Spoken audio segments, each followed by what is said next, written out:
விரட்டும்.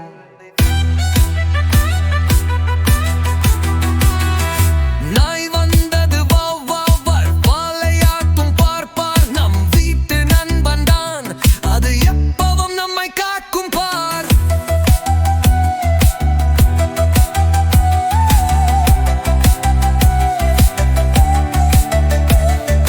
பூனை வந்தது மியாவா, மெல்ல நடக்குது பொறுமையாய்.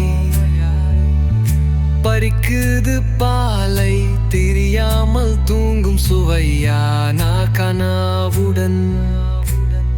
சிறுத்தை ஓடுது வேகமா, முதுகு புள்ளிகள் நீளமா. வனத்தில் தோழிக நீயும் பார், அது எப்படி நடக்குது.